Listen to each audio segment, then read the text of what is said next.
A big hello to my YouTube family. Welcome to Diva Classes. This is Divya Vadvani, your accounts teacher. Today we'll be doing the last part of accounts paper, that is part 5, in which we'll be doing questions of cash flow and ratio analysis. Comparative statement question I will not take. I will only be telling you the answer of it at the last. हो सकता है वो सही हो सकता है वो ना सही हो. Okay, because answers are not given to exactly, I don't know, हो सकता है वो मैच कर जाए आपका, and if not you can mention it in the comment box what was your answer. So I will not be solving that is very halwa type of question. We'll be taking cash flow. अब cash flow की एक बात बहुत अच्छी होती है, अगर आपका जो ओपनिंग बैलेंस है, इसमें क्या किया जाता है, इस ओपनिंग बैलेंस में जो भी आपका ईयर में जितना भी फ्लो हुआ है, कैश फ्लो हुआ है, उसको मिला दोगे, उसमें इसको ऐड कर दोगे, तो जो आंसर आएगा that should be equal to this 7 lakh. ठीक है, अगर जैसे सपोज करो कि 7 लाख आंसर है, 7 लाख मीन्स मेरा फाइनल आंसर है, तो 6 लाख में 60,000 में इफ यू ऐड 6,40,000 तो the answer, final answer should be 7 lakh. तो एक बैलेंस शीट की जैसे हमें ये समझ में आ जाता है कि हमारा आंसर सही है या गलत है. तो today we'll be doing the both the questions of cash flow as well as the part of ratio analysis here. Okay, the first part of this is two questions were there, two optional questions were there.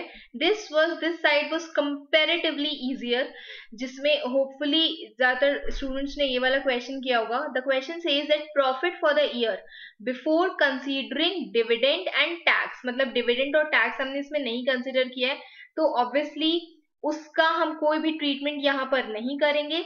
But after taking into account these things, पर हमने क्या किया, हम लोग ने ये सारी चीजें माइनस कर दी. कुछ जो नॉन ऑपरेटिंग है, कुछ जो नॉन कैश आइटम्स हैं, उन सबको हम इसमें से माइनस कर, ऑलरेडी हम लोग ने क्या किया, इसको माइनस कर दिया. तो now we will add these items in what, we will add these items. ये सिर्फ प्रॉफिट वाला जो है, क्योंकि प्रॉफिट उस समय हमने क्या किया होगा, ऐड किया होगा, तो अब हम उसको माइनस कर देंगे. तो first thing what we will take here is depreciation. Okay, this is your answer, this is your question. So what we will do is here जो adjustments of non operating items इसमें करते हैं, तो in this you will first add depreciation, then what was there except depreciation, फिर था उसमें interest payable on bank loan. Okay, interest payable on bank loan, this we have taken here. दोनों की amounts हम लोग चेक कर लेते हैं. It was 5,50,000 and 3,80,000. तो 5,50,000 here, 5,50,000, हाँ इसको सेपरेटली लिख रहे हैं यहाँ पर, 5,50,000 एंड 3,80,000. ठीक, ये दोनों हमने जोड़ दिए. उसके बाद इसका जो आंसर आएगा दैट इज 9,30,000. इसको हम लोग जोड़ करके यहाँ पर लिख देंगे. This answer will B this will B 25,10,000. आपका ये वाला आंसर आ जाएगा. फिर क्या करेंगे, फिर इसमें से हम लोग डिडक्ट करेंगे that profit that is given here, क्योंकि इसके अलावा जितनी भी चीजें हैं वो मेरी ऑपरेटिंग से रिलेटेड नहीं है. ठीक है, सिर्फ एक ये वाला है ट्रेड पेएबल्स वाला, उसके अलावा कुछ भी नहीं है. तो profit on sale of investment जिसकी बुक वैल्यू इतनी थी, अभी हमें बुक वैल्यू से मतलब नहीं है, अभी हमें सिर्फ इस 1 लाख से मतलब है, जिसको हम क्या करेंगे, यहाँ पर लेस करेंगे द फर्स्ट वन. हाँ, तो यहाँ पर it will B profit on sale of investments. Okay, directly 1 lakh rupees यहां से माइनस कर देने. तो दिस विल बी 1 लाख, तो इट विल बी 24,10,000. ठीक, तो this 24,10,000 will be your operating profit before working capital changes. अब हमें चाहिए द एक्चुअल नेट कैश. तो उसमें हम लोग क्या करेंगे, that was the first was decrease in assets and increase in liabilities. तो यहां पर क्या हुआ है, देयर इज, यहां पर सिर्फ एक चीज बोली गई है that trade payables are decrease, trade payables जो थे वो डिक्रीज हुए, मतलब हम लोग ने कुछ कैश है जो बाहर दिया होगा, hence it will be deducted. Less items में इसको हम लिखेंगे ट्रेड पेबल्स, और ट्रेड पेबल्स का यहाँ पर you will see the difference, that is 10,000। तो हम लोग यही 10,000 रुपए यहाँ पर स्टार्टिंग में रख लेंगे। Okay, and how it will be done, it will only be deducted. तो this will be less, decrease in current liabilities है, तो यहाँ पर हम डायरेक्टली अभी के लिए ट्रेड पेबल्स लिख दे रहे हैं, दैट विल बी ₹10,000। तो the final answer of this will be 24 lakh, 24 lakh. अब 24 लाख में there is one thing that you have to do, is जो tax is to be paid, ठीक है, tax paid comes under operating activities, तो जितना भी आपका पेमेंट ऑफ टैक्स है 4,40,000 वो भी इसी में आएगा। यहाँ पर you will also deduct this less payment of tax, that is 4,40,000, and hence your final answer will be 19,60,000, जिसको हम यहां भी लिख देंगे। ठीक है, इस 9,60,000 को it will be termed as net cash from operating activities. Okay, now we will move towards the part of ये क्या था, net cash flow from operating activities ना। तो now we will move towards the B part. The B part is cash flow from investing activities. Investing activities जिसमें सिर्फ एक ही या दो ही चीजें सिर्फ इसमें दी हुई हैं। सी, ट्रेड पेबल्स का काम हो गया, dividend, paid interest, bank loan issued, ये सारी चीजें मेरी फाइनेंसिंग से रिलेटेड है। सिर्फ ये एक है that profit on sale of investment. तो एक अमाउंट, एक इन्वेस्टमेंट है दैट हैज बीन सोल्ड, उसका, उससे हमें क्या मिला है, कुछ पेमेंट मिला है। वो पेमेंट जो आपको मिला है, 2 लाख की चीज आपने इतने के प्रॉफिट में बेची, मतलब कि 3,20,000 की आपको क्या हुई, टोटल रिसीविंग या टोटल प्रोसीड्स आपको मिले। तो here you will write it as, here this will be written as proceeds from sale of investments. Okay, कितना है, सिर्फ उतना ही है, 3,20,000। तो this 3,20,000 you will write here, यहाँ पे भी वही सेम अमाउंट लिखी जाएगी, 3,20,000। Then comes the last part of it, the last part जिसमें टैक्स वाला पार्ट हो गया है। सिर्फ क्या क्या चीजें इसमें रह गई हैं, depreciation you have already done once, तो उसके बाद वो चीज को दोबारा नहीं लिखेंगे। We will start it from issue. Okay, proceed from issue of equity shares 66,000 of ₹10 each. So first we will do the issue of these many shares.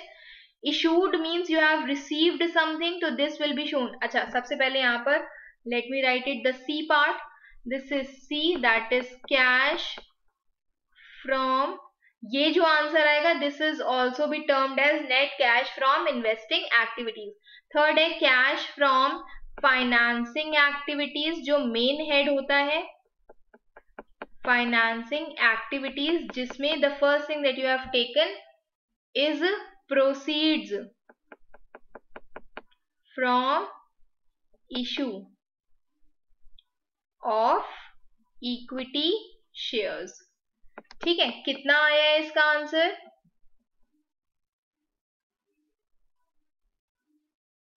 Okay, तो इसका आंसर कितना आएगा, दिस विल बी 6,60,000। ये हमने 6,60,000 यहाँ पर लिख लिया।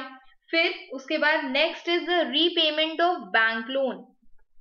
You have repaid bank loan, you have paid interest. तो 15 लाख, 3 लाख और 5 लाख, ये सारी चीजें इसी में ही you will write. What you will write, repayment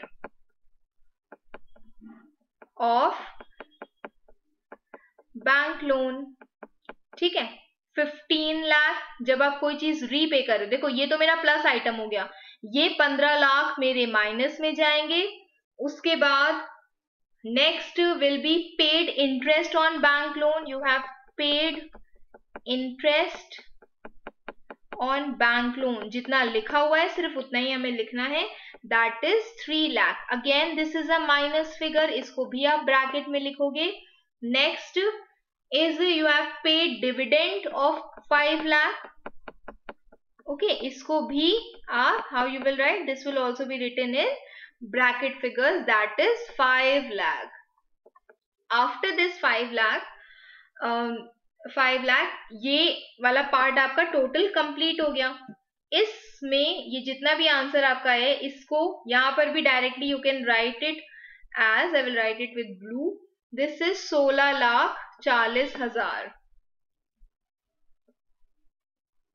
okay, after all the deductions, एक मिनट, ये 16,40,000 जो आएगा ये आपका माइनस फिगर है। 15 + 3 + 5, तो 15 15 20, 15 और 5 20, 23 में से 6,60,000 चला गया, तो this will be 16,40,000 and this is a minus figure, zero कम है क्या, 16,40,000 and this will be your net cash used in financing activities. Okay, I hope this part is visible to you, क्योंकि आधे हिस्से में तो हम ही नजर आते हैं।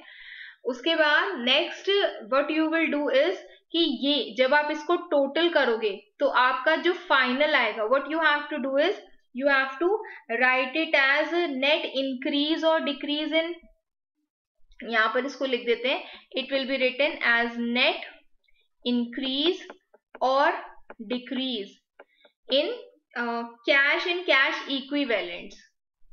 Okay, cash and cash equivalents, जिसमें आप क्या करते हो, A + B + C, ये मेरा A ऑपरेटिंग, B इन्वेस्टिंग और थर्ड फाइनेंसिंग एक्टिविटीज, तीनों को जोड़ देते हो। तो क्या क्या तीनों को आपको जोड़ना है, 19,60,000 + 3,20,000 - 16,40,000।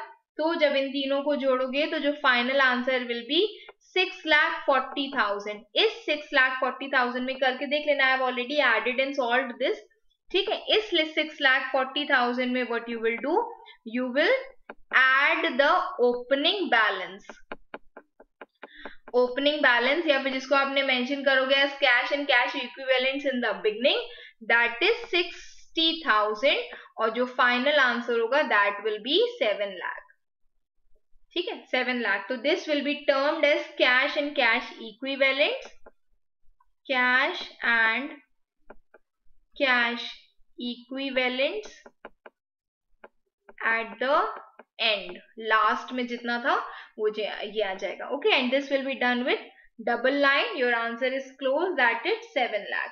तो this was your first part of it. जिन्होंने इसके बाद सेकेंड वाला पार्ट किया है वो थोड़ा सा ज्यादा comparatively that is tricky. The second part says you have to calculate, wait let me find the question. ये वाला पार्ट मेरा पूरा हो गया, ठीक है। हमने पहले ही बोला था कि 6,40,000 आपका आंसर आना चाहिए, that has come. The next we will move towards the next question of cash flow itself, जिसमें सबसे पहली चीज हमें दी हुई है, again you have to make a full fledged cash flow. इसमें कोई भी चेंज नहीं है, तो इससे हमें कुछ नहीं करना है। रिजर्व्स और सरप्लस में देयर इज दिस मच, जिसका हम लोग नोट्स टू अकाउंट देखेंगे। लॉन्ग टर्म बोरोइंग्स में, ठीक है, लॉन्ग टर्म बोरोइंग्स में 5% you will calculate on this, 5% you will calculate on this much, that is the second part of this. Okay, तो और उसके बाद करंट लायबिलिटीज में there is a provision of taxation, जिसमें ये वाला जो पार्ट है ये जाता है मेरा पेमेंट में और ये वाला जाता है मेरा एडिशन में, जब आप उसको ऐड करते हो। फिर आता है प्रॉपर्टी प्लांट एंड इक्विपमेंट, जिसमें आपको ये शो किया गया कि इन दोनों का जो डिफरेंस है, तो for that you have to make plant and machinery account. Then cash and bank balances ये दोनों का डिफरेंस आया है, मतलब 3,40,000 क्लोजिंग बैलेंस है, ओपनिंग बैलेंस है 3,25,000।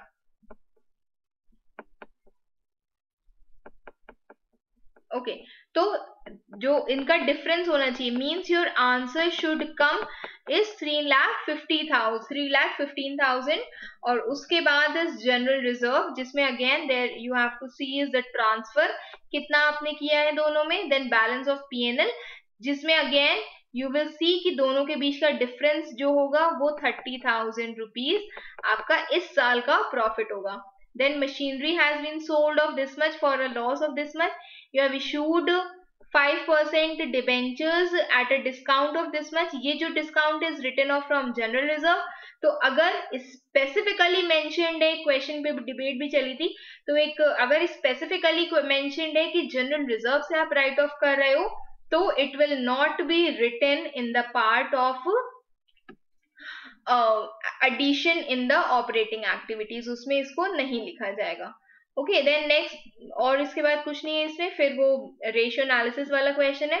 तो we will start it from the part of calculation of net profit, जिसमें कैश फ्लो स्टेटमेंट से पहले आप क्या लोगे, इसमें ये वाला पार्ट लोगे जिसमें you have to take net profit. Now first you will take is you have to use net profit, it will be written as calculation of net profit, है ना, ये लिखा जाएगा as profit and loss का जो balance है, closing balance you will write here, ठीक है, profit and loss का balance that is as on 31st March, कौन सी डेट पर है, जो आपको क्लोजिंग बैलेंस है that you have to write, find the closing balance here, that is 2022 वाला, और 2022 वाले का भी आपको क्या देखना है, ये 1,30,000, ओपनिंग बैलेंस क्या है 1 लाख, तो सबसे पहले हम लोग इसमें दिस P&L का बैलेंस लेंगे, दैट इज 1,30,000। इस 1,30,000 में यू विल लेस, आप डिडक्ट करोगे P&L का जो बैलेंस आया है, कब, जो ये 2022 वाला था, तो we will take it of 2021 का जो क्लोजिंग बैलेंस था, that was 1 lakh.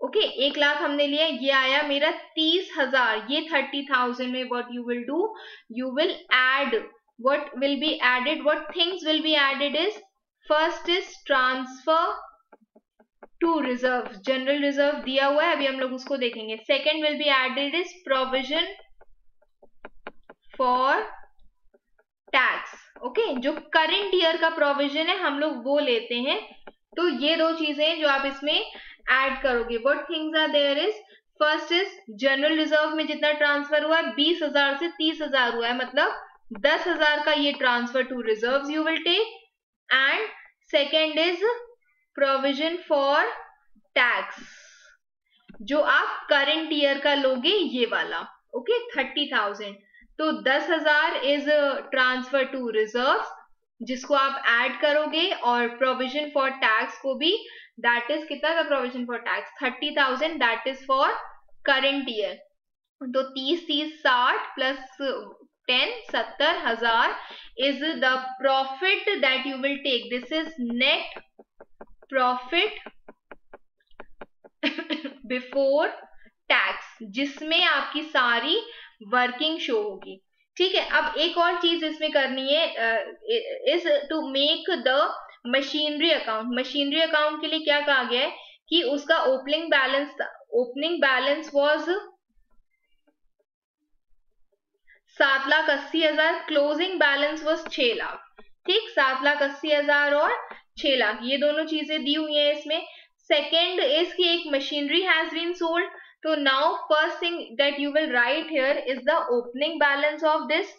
The opening balance is written this side as to balance brought down, कितना 7,80,000, ये 7,80,000 पर what you will do, you will write here the closing balance, that is by balance carried down 6 lakh. ठीक है, opening उधर आता है, closing is the balancing part, तो वो इस साइड पर आएगा। फिर what has been done, there is a sale of machinery also.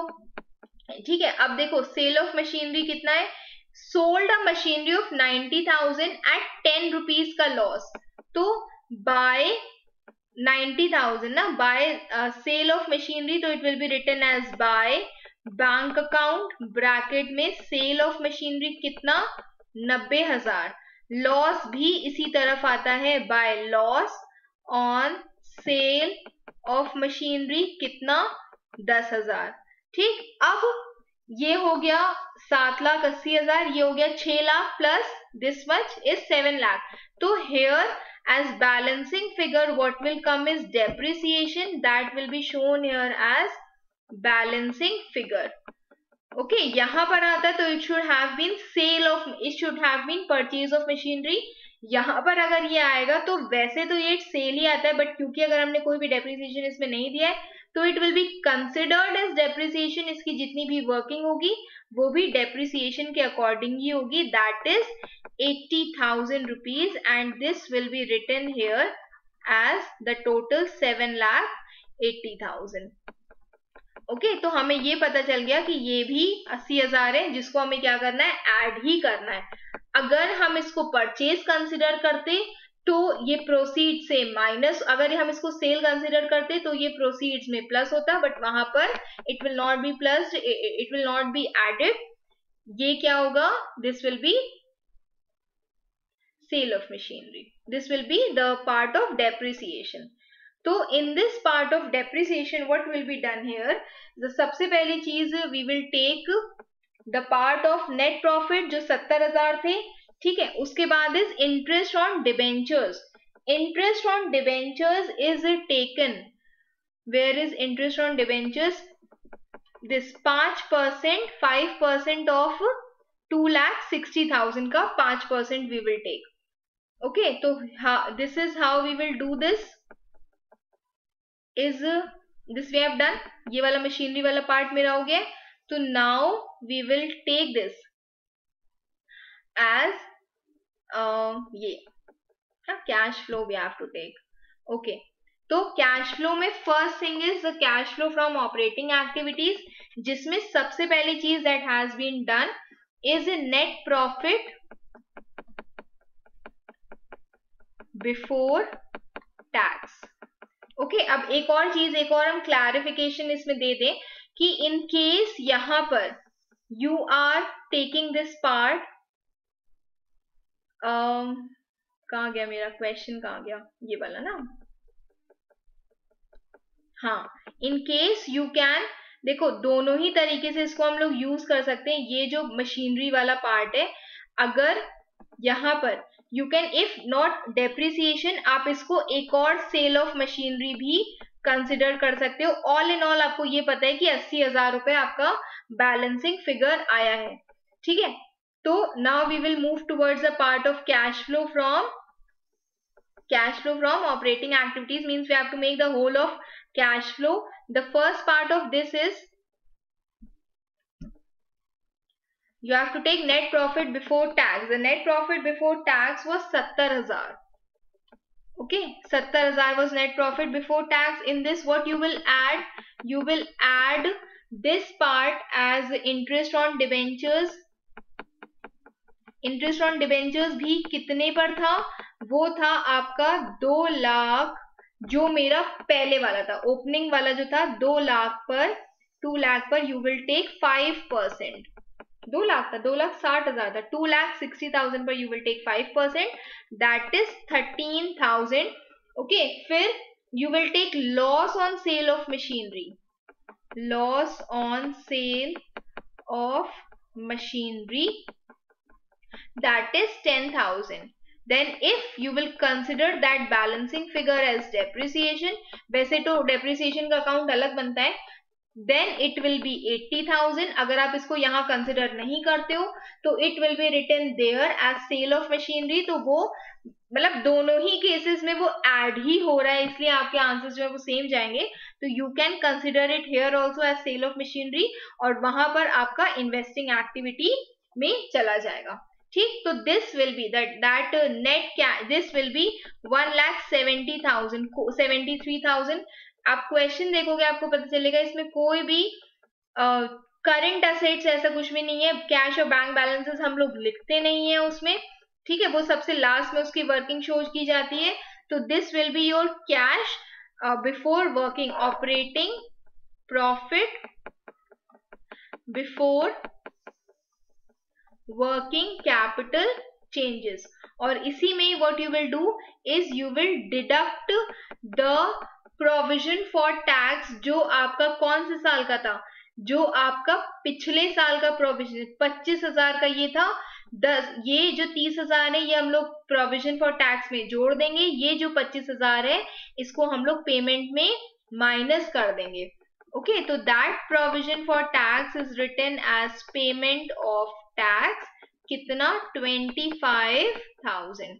तो the final answer to this will come as 1,48,000, जिसको आप यहां पर भी लिखोगे, and this will be your cash, net cash from operating activities. Okay, इसके बाद आता है मेरा बी पार्ट, ए पार्ट हो गया, then comes the B part. B part is cash flow from investing activities.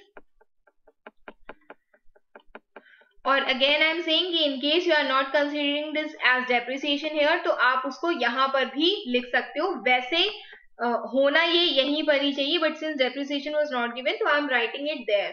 But अगर आप उसको इन्वेस्टिंग कंसिडर करोगे तो वो कंपैरेटिवली ज्यादा सही आंसर माना जाएगा, क्योंकि जितना भी हमने देखा उसमें अगर डेप्रिसिएशन आप सिर्फ तब बनाते हो जब एक्यूमुलेटेड डेप्रिसिएशन का question is given. Okay, now is net cash flow from operating activities, तो उसमें there was only one thing, that is proceeds from sale of machinery. और सेल ऑफ मशीनरी कितने की थी, 90,000 की। It was sold at a loss of that much, wait पढ़ लें हम पहले क्वेश्चन। Yes, it was sold for 90,000 at a loss of 10,000, मतलब कोई 1 लाख रुपए की चीज आपने 90,000 में बेची है, तो यहां पर it will be written only 90,000, and this 90,000 will come here also, and this will be your net cash. Okay, it will be termed as net cash from investing activities. Then last one, the C part, third one is cash from cash flow from financing activities, जिसमें the first thing that is here given is the debentures. Where are the debentures? हाँ, long term borrowings में debentures, जिसका आप difference देख रहे हो, तो that was issued, when it was issued from at 5% on at a discount of this much. Okay, तो I have seen that in the questions also, जिसमें हमें क्या करना होता है, हमें पूरी प्रोसीड्स उसमें लिखनी होती है। तो what you will do here is you will write the whole of 90,000 here, cash flow from operating activities. So it will be written as, first is proceeds from issue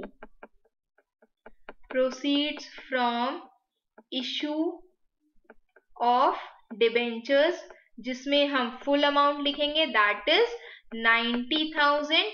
Okay, और उसके बाद you will also write the interest that you have paid here. यहाँ पर आप उसको add कर रहे हो, यहाँ पर you will deduct this interest on debentures that is payable. Okay, तो that is 13,000 का इंटरेस्ट जो ब्रैकेट में आएगा। अब 90,000 में से 13,000 माइनस करो, 77,000 will be your answer. That is net cash from financing activities.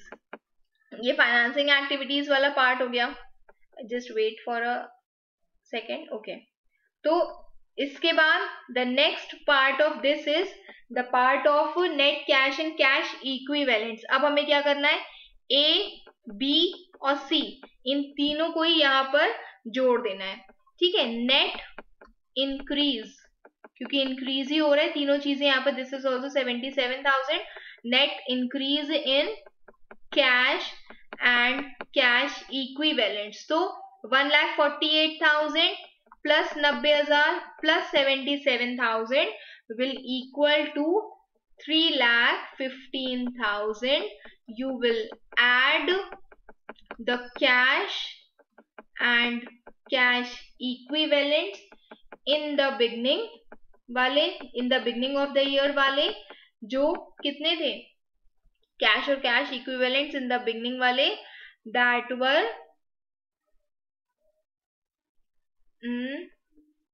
Opening balance ना 25,000. So that 25,000 you will write here, and your closing balance will be 3,40,000. That is, it will be written as cash and cash equivalents in the end of the year. Okay, so this 3,40,000 will be your answer. वैसे 3,15,000 is your final answer. Okay, now we will move towards the part of ratio analysis. The questions of ratio analysis now we will do. The first part of this is you have to calculate debt to total assets ratio. Okay, अब calculating debt to total assets ratio, जिसमें debt ऊपर total assets नीचे होते हैं, तो in debt what you have to take is long term borrowings plus long term provisions, और ये जाएगा मेरा टोटल एसेट्स, जिसमें current assets plus non current assets दोनों चीजें जाती हैं, ठीक है। तो करंट एसेट्स और नॉन करंट एसेट्स ये दोनों चीजें यहाँ पर दी हुई हैं, means property plant and equipment plus this has been given here, ठीक है। ये दोनों चीजें मेरी हो गई। इसके बाद आता है मेरा डेट। अब डेट में सिर्फ एक ही चीज यहाँ पर दी हुई है, that is long term loans and advances, but यहाँ पर एक और चीज दी हुई है, टोटल डेट। तो what you will do is कि टोटल डेट्स में से you can deduct the part of current liability. दो ही चीजें होती है टोटल डेट में, एक होती है मेरी करंट और एक होती है मेरी नॉन करंट, ठीक है। तो दोनों ही चीजों में जब एक चीज दी हुई है, यहाँ पे obviously this is only long term loans and advances, what about long term borrowings हो गया, डिबेंचर्स हो गए। तो यहाँ पर जब आपका टोटल डेट दिया है तो you will take this total debt, इस टोटल डेट में से माइनस करोगे ये जो मेरी करंट लायबिलिटीज थी, ओके। कितना था मेरा total debt, we will write it here, total debt was 12 lakh. 12 lakh में से यू विल माइनस, अब ये हो गया मेरा टोटल डेट, आपको क्या निकालना है, लॉन्ग टर्म डेट्स, ठीक है, लॉन्ग टर्म डेट्स। तो how it will be calculated, इसी 12 लाख में से जो आपका करंट असेट्स करंट लायबिलिटीज थी उनको माइनस कर दो। करंट लायबिलिटीज कितनी थी, 4 लाख, माइनस कर दिया, तो जो मेरा आंसर आएगा दैट विल बी 8 लाख, ठीक। तो अब मेरा जो आंसर है दैट इज 8 लाख अपॉन जो आपके टोटल एसेट्स से, what were the total assets 20 lakh ये, और करंट एसेट्स 10 लाख, मतलब ये वाला मेरा 20 लाख और ये वाला मेरा 10 लाख, दैट इज 30 लाख। तो here it will be written as 30 lakh, 1 2 3 4 5 and 6, okay, 1 2 then 1 2 3. So the answer of it will be written as, this will be written as 0.27266 आ रहा है, तो हमें 2 डेसिमल फिगर्स तक लेना है, राउंडेड ऑफ, तो इट विल बी 0.27:1, ओके। ये मेरा फर्स्ट वाले का आंसर हो गया, that is debt to total assets ratio.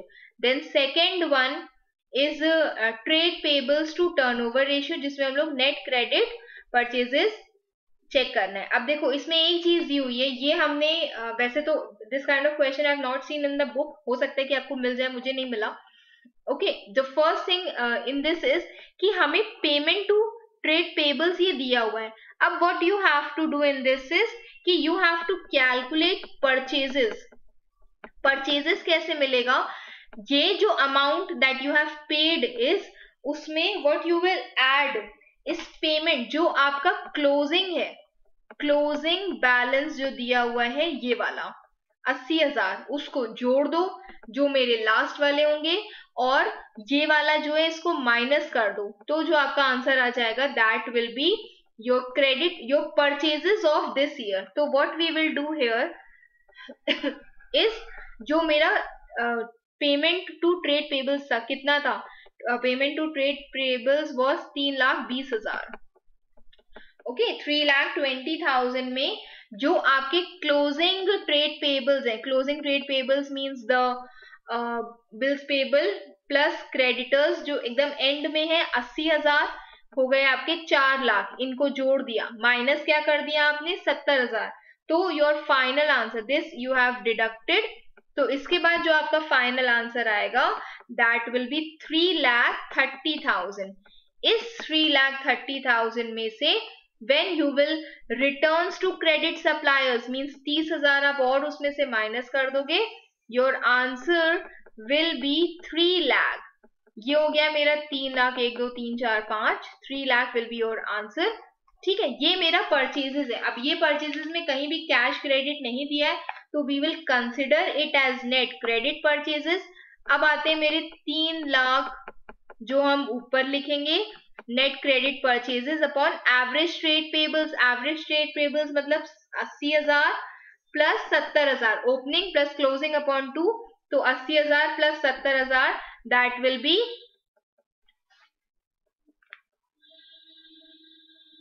1.5 lakh. ठीक है, that will B average trade payables, तो 1.5 lakh divided by 2, this you will do. अब ये 1.5 लाख हमने जो अपने पास सॉल्व किया था उसमें आई हैव नॉट यूज्ड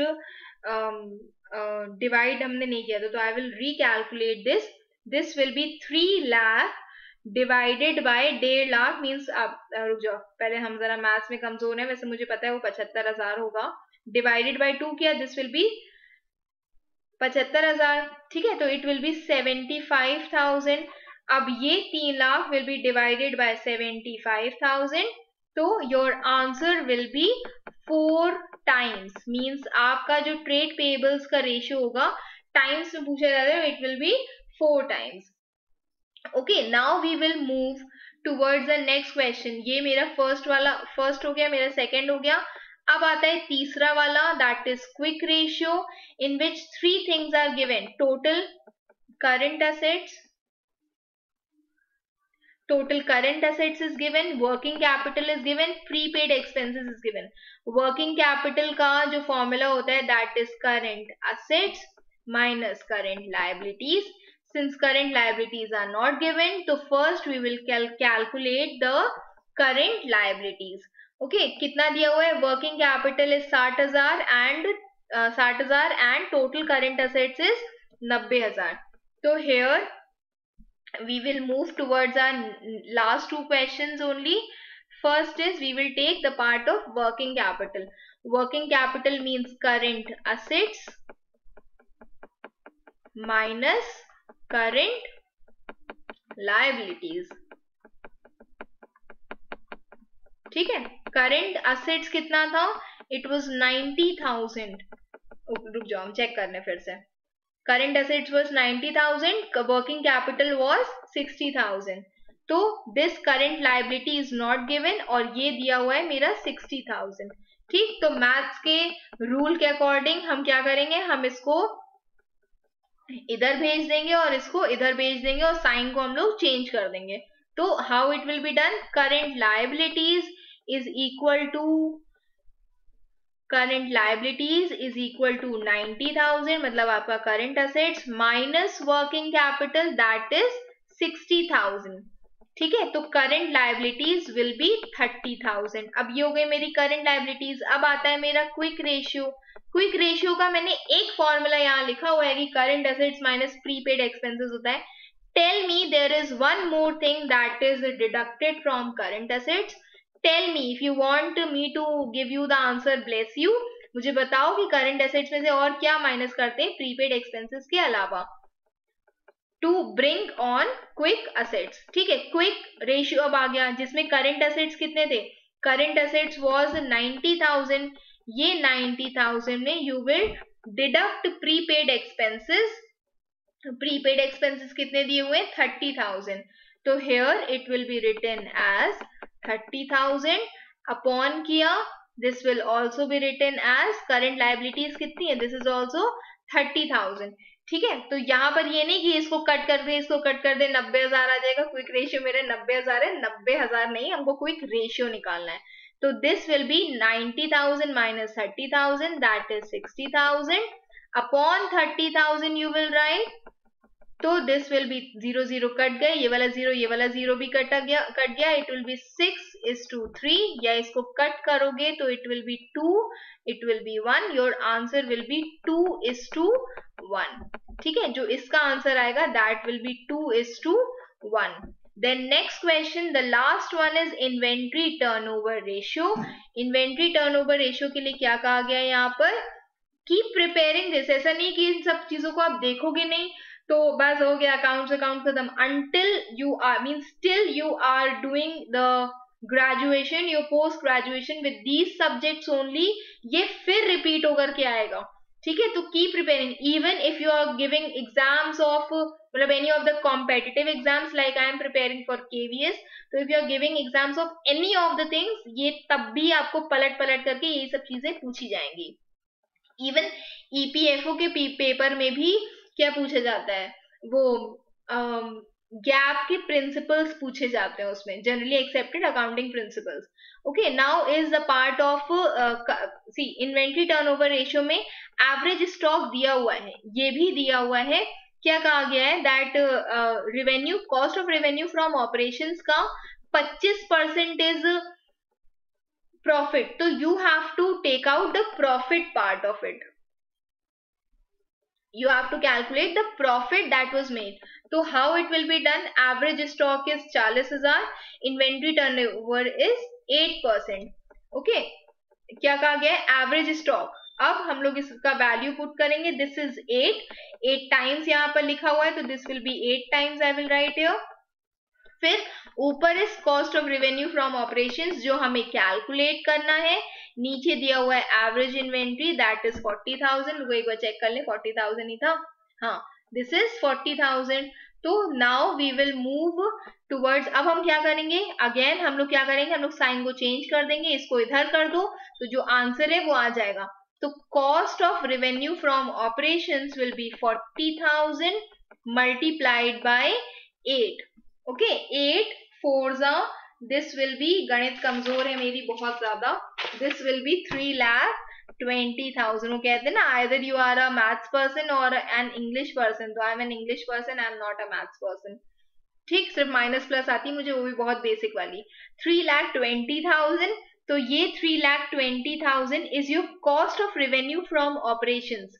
अब यहाँ पर ये हो गया, ठीक है। अब इसमें देखो एक और चीज दी हुई है, अब मेरा cost of revenue from operations हो गया, दूसरी चीज इसमें दी हुई है दैट इट सोल्ड। ये जो कार्तिक लिमिटेड है, इन्होंने क्या किया, इन्होंने हैज व्हाट इट डिड, इसने cost of revenue from operations का 25% उसने निकाल करके प्रॉफिट, मतलब यही जो कॉस्ट थी, कोई भी सामान उसने बेचा, वो सामान उसने जितनी आपकी कॉस्ट आई थी उसका 25% निकाल करके बेचे। ये मत करना कि 25/125 कर दें या 75/100 कर दें, ऐसा कुछ भी नहीं करना है उसमें।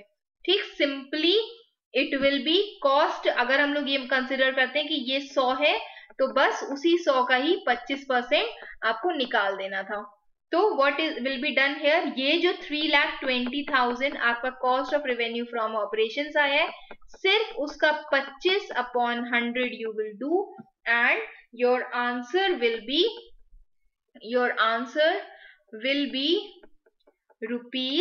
₹80,000। ठीक है, and this 80,000 rupees is your profit। Units you have to do correctly. अगर कोई रेशियो दिया it has to be done in 2:1. कुछ अगर टाइम्स में है तो वो टाइम्स में लिखा जाएगा, जैसे इससे पहले ट्रेड पेबल्स वाला था तो वो टाइम्स में जाएगा.